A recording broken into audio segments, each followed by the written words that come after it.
स्वामी जी, वस्तु के व्यवस्थित ज्ञान को विज्ञान कहा जाता है और विज्ञान शब्द जो है वो बहुत प्रचलित है। वर्तमान युग विज्ञान का युग है।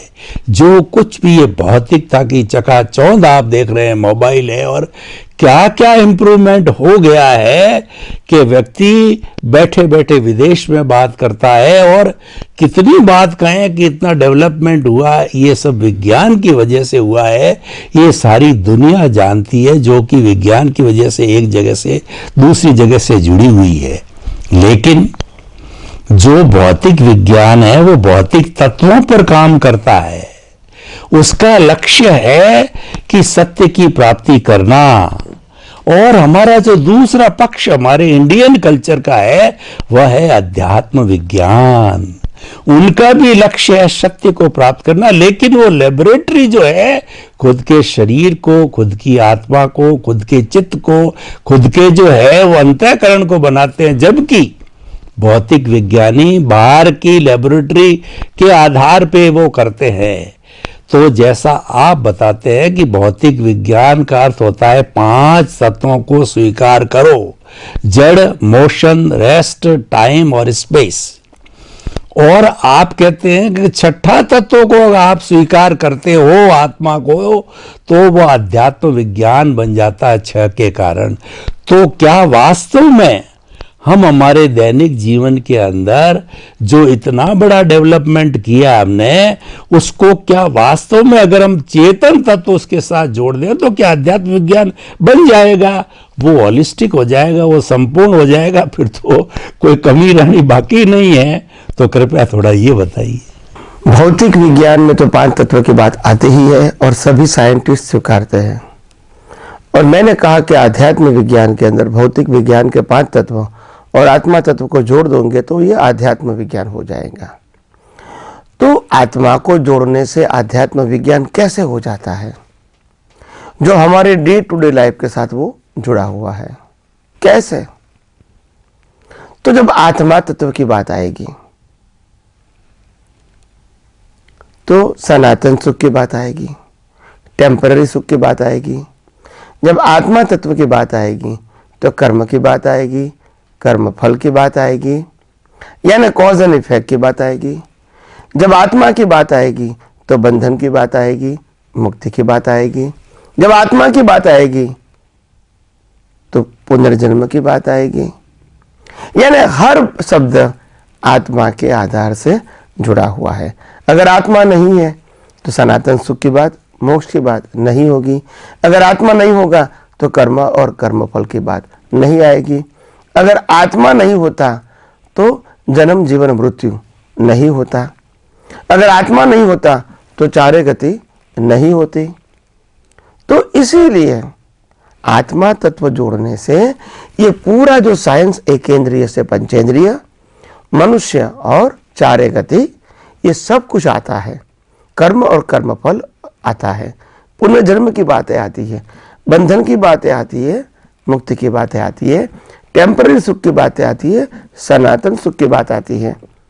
और कैसे कर्म बनते हैं, कैसे कर्म फल आते हैं, वो भी आत्मा नहीं है तो कर्म और कर्मफल नहीं है। क्या कोई व्यक्ति बिना आत्मा कर्म चार्ज कर सकता है? नहीं कर सकता है। क्या कोई भी जीव बिना आत्मा की हाजिरी कर्मों के भुगतान कर सकता है? नहीं कर सकता है। अगर शरीर के अंदर आत्मा है तभी तो हम कर्म चार्ज करेंगे। अगर शरीर के अंदर आत्मा है तभी तो हम कर्मों की भुगतान कर सकते हैं।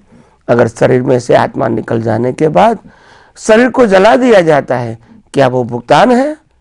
नहीं है, वो तो जड़ का स्वभाव हो गया।